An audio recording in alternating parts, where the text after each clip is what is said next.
Chimney Rock, where that area was absolutely just like a lot of places and people there in Western North Carolina devastated by Hurricane Helene. They're working to recover, open back up. Businesses are in the midst of working to reopen there. Our Jessie Pierre went up to Chimney Rock recently. She spoke with Shane Zoccole with the organization Spokes of Hope. They did a ride along through the area.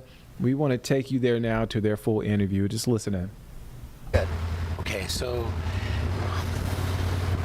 welcome to Chimney Rock, and my name's Shane Zoccole. I'm just founder director of Spokes of Hope, and we're the organization that was here about a week and a half after it started, and we've been here ever since. What are we pushing, 7 months now? But as we stood here as an organization and looked up this gorge right here for the very first time, none of this was here. It was down to the river height. Everything was washed away. There was debris everywhere. There was no asphalt. There was no raised road. There was none of this. It was a destructive mess of trillions of gallons that come down through Black Mountain into this gorge. And Chimney Rock was the last stop of debris and the water force that ended up in Lake Lure. So what we see right now wasn't here, so I'll take you for a ride up the gorge here in a little bit and show you the thens and the nows and the progresses and where we're still working towards. So there was no access here close to 7 months ago, and the state and NCDOT and Wright Brothers is the contractor that was acquired to do the road work here. It's been amazing. They've beaten all the rules and the time frames and everything. They're just an amazing construction company that has moved so many millions and millions of tons of dirt and gravel and stone and moved through this whole gorge up here to make it accessible all the way up in the back cave. But as you can see off to your sides and everything, houses are still off of their foundations, destroyed. Working through the process, which is treated like an emergency room. So as we first get here, it's about sustaining life, and then after that, it's assessing and see who needs the greatest amount of help, and the needs and assessments happen. So houses are still needing demoed. Houses that used to be there, I think there's 3 homes here that never made it, and they were washed down the river.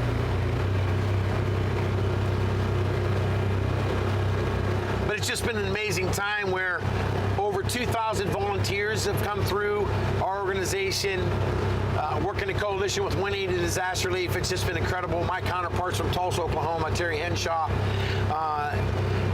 with provision and supplies and skilled trades. The state of Pennsylvania, and specifically Lancaster, Pennsylvania, Amish have partnered with us, and we're averaging 50 to 70 volunteers, skilled, coming in every week after week, committed to a year's worth of work to help build back this town. And as we come up here on the right, you'll see the new buildings that are pine and beautiful structures that were washed away. We've rebuilt some of these. This is Dogwood Campground on the right, devastated by storms, with probably 50 mobile homes, trailers, camping grounds, and James is to a place now where he's getting a little bit better.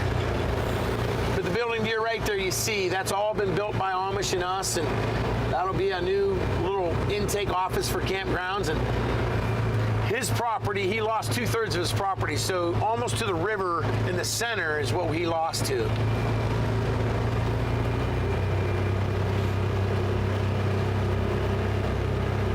know, here we are more than 6 months later. Like, how do you feel seeing this work that's being done? I see a bridge was washed out over here, it looks like. Yep, this is a temporary railroad car, actually. This is a bridge they're going to use temporarily, and I'll show you why. See, the position of this road was put in place on purpose because off to your right, if you shoot down over there, the road used to be over there to the right, even more to the right. The road was there on the back side of the campground, and it reconnected at the top over there. So they've rebuilt the roads over here so they can do the work over there to put the road back originally where it was. And that's throughout the whole gorge. They've designed this road to where they can do the future work and still have egress traffic coming down through and be able to do their work over there to where we don't have to worry about traffic and detours and getting really public through an area that needs built back over there. That makes sense.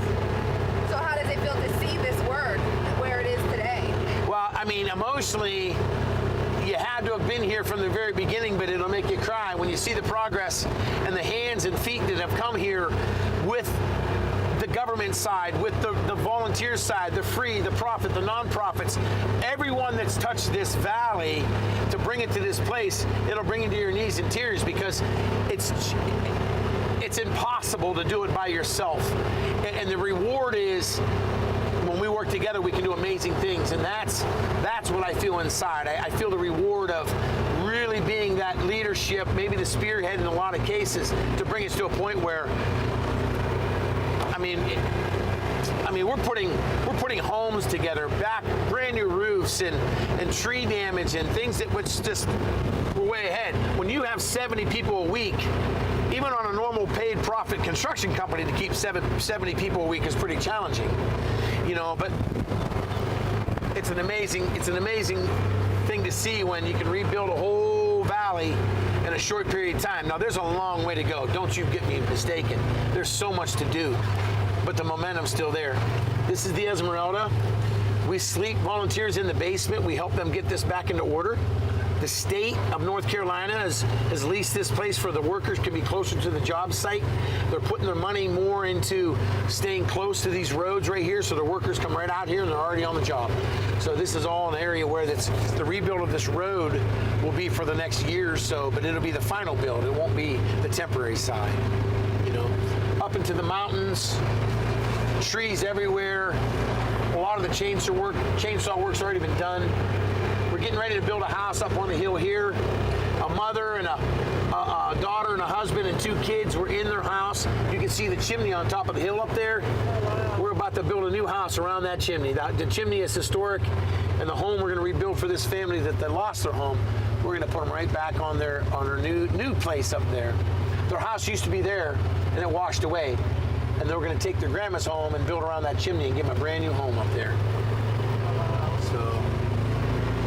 And where's the family today? They're displaced. They're living with other family members until we get this home built. They've already picked the home they're going to build, and Habitat for Humanity is going to fund it for them. So everything's going to be free to the homeowner. It's going to be amazing. It's going to be a miracle.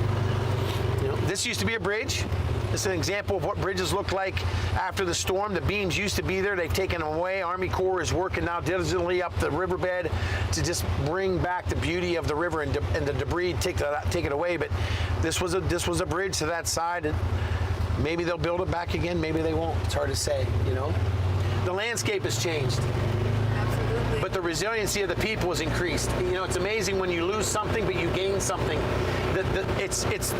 It's the moment when you're knocked down, but then all of a sudden the hearts build you back up and stand up. The people in this valley, in this gorge, in Western North Carolina, they're the true story. They're the heroes, because they're the ones that have been impacted. We're just blessed to be able to come in and help them in such a way that they allow us to help. Because, you know, you got people coming into your backyard saying, trust me, trust me, trust me. It takes a lot of trust to let someone into your home and just tear it all down to the stud and gut it all the way out and then rebuild it back. And they're right there with us. The resilience is amazing, amazing. But the gorge itself, it goes all the way up into Back Cave, and I could take you up and show you the same thing, but what we'll do, Jesse, is we'll turn around and I'll take you back into town and show you what that town looks like, and I'll share down there what we faced in the very beginning and how I almost regretted even coming because I was afraid it was too big. Yeah. Oh, girl, when you say yes to something and then you really see the reality of it and you go, oh, maybe I can't do that. Yeah. But God, you know, then God shows up and just says, yeah, we can do it. You can handle it. Will you trust me? So now you're saying you have 70 volunteers that come every week. We have a charter bus paid for by the Lancaster community in Pennsylvania that get themselves down here to us. They stay in a camp, they sleep, they eat there. We pick them up with our buses and we bring them down to all of our different job sites, help them with the tools. We supply the tools, they bring their hand tools, and they bring their skill and their passion, and they just, along with us, just rebuild anything we put in front of them. They fix, they rebuild, they tear it down. They're here to serve this community, and they've committed to a year. And at the pace we're going, done in 1 year. And we get it, you know. A lot of organizations move on, or the media goes away, you know, and it's just the nature of, you know, moving forward. But if we really had to catch up with disaster relief, we probably have to go 10 years backwards. And it's a joy when I see you show up saying, hey, let's see the story 6 months later, and you know, let's not forget the people, and man, I'm here to see the progress. And those are them little miracles along the way that continue the hope. The hope comes from us.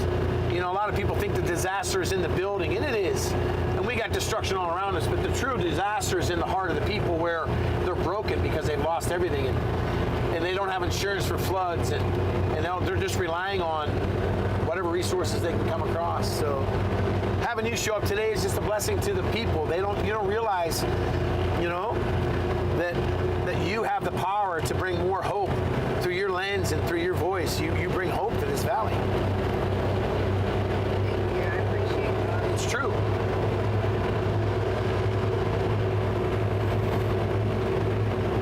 This is the Hickory Nut Campground. Bennett and his wife own this. Again, you see the destruction. You see he had campers and roads out in the center here where the river was, and it's all gone. But we're working with Bennett. He's an incredible guy. He's a fighter. His family's a fighting family, and they're it's gonna be different, but it's gonna be okay.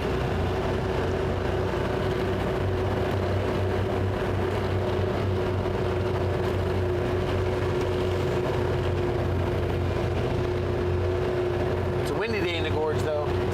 Yeah, it is. Usually about once or twice a month, Jesse, the wind comes howling down through here, and it will push you. And now, like, you know, obviously when there was winter and the cold, it was a heavy winter, not much work could get done during that time, right? We worked on things that we could work on. We kind of did it in a way that we could have inside work in town. So that's scheduling sometimes. Once a disaster site turns into a construction site, you can control that.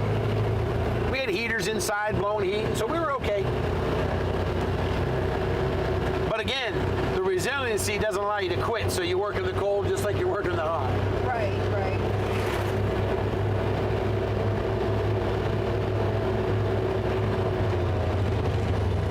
So watch your bump. I'm going to take you down into the riverbed. That way you can see the back of the stores and get a feel for, again, the debris down through this river gorge was horrible. That's Terry and Brian's house. That's a story in itself. You know, those folks they're broken. The insurance didn't cover them from flooding, so they lost everything. They have nothing to put it back. So they've said to us, please deconstruct that home. Take everything out that you can and use for people that they can put towards their house forward. And it's just the beauty of people giving back. Yeah. There's probably $5,000 to $10,000 worth of things in there we can save that'll save someone else on the rebuild that we do down the road a little bit here. It's amazing. It doesn't look like it was too old of a house either. And look, if you look over your left shoulder, when you talk about building your house on a rock, Yeah. that house was built on a rock. The house with the red door. Pretty crazy, huh? Yeah. Stayed solid on there. It did. It's a stone house built on that. Look at the size of that rock. It's amazing. All right, so let's come on down the valley here a little bit. You got the best view of Lodge over here. Took a massive hit. The roofs were destroyed. The mud was 4 foot through the building. Since then, we've cut it all out and got things ready to go. Beds in Chimney Rock are going to be tricky. They've lost, probably a third of their sleeping capacity for this tourist town. And so every bed counts. So we're really fighting for the business sector here, because the sector here is about 250 jobs lost. State Park still closed, 50 employees there. It's really important for the business side to stand back up, because without the business here, it's hard to support the valley here. Right, and like you said, it's a tourist town, so that's the bulk of their income. Yes, so jobs and peace. This town, even as destroyed as this town was, I could see the beauty in this town. And it took me a minute. I had to sit on Google Earth one night at midnight. Everybody kept telling me how beautiful. It's like God did not bring me to Chimney Rock for some reason. Yeah. And I just didn't see the beauty of Chimney Rock. I'd never seen it. And I sat down on Google Earth one night at about midnight, and about 2:30 in the morning, I realized how beautiful Chimney Rock was. Yeah. When you drag and streetscape all the way up through these, and I'm like, oh my goodness gracious, that was beautiful. The greenery, the way, and I took it in. I took it all the way in, Jesse. I could see the beauty. History here, so it's totally changed, but it's beautiful. Yeah. Now in the future, I'm going to back up a little bit. We're going reverse. I'm going to show you something, Jesse. It's important to know for the future. Over my left side, in the center of town, when the road comes up, the new plan that's already been approved by NCDOT, it's going to be better than what it was. There's going to be a roundabout right over this area. There'll be a new bridge that goes to the state park this way, the road up in the back cave, a turn that goes up into Chimney Rock's parking lot, the fire department of access. It's going to be an improvement to the town, beautiful roundabout area right here. So the new roads have already been planned, and they're hoping to start that construction sometime within the year. They'll start on it.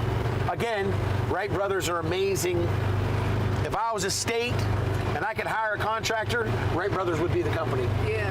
You know, when you pay somebody to do a wage and they work so hard because they know it's so important to get it done, it's like they're working 2 10-hour days, their effort, and they're just hard workers. So as we come... All right, folks, thanks for joining us here on Live Impact News. I'm Vanessa Rufus, taking over for Nick Sturdivant. We were just looking there at a ride-along our reporter Jesse Pierre did in Chimney Rock with a group that's been helping out in the area. As we know, an area that was extremely hard hit by Hurricane Helene more than 6 months ago. So we are hearing her ride-along with the founder of Spokes of Hope, which has been helping out there, an organization. And just a heads up as far as keeping it here on WCNC Plus throughout the evening. We're actually going to see this as part of a larger piece that Jesse is doing on the recovery of Chimney Rock.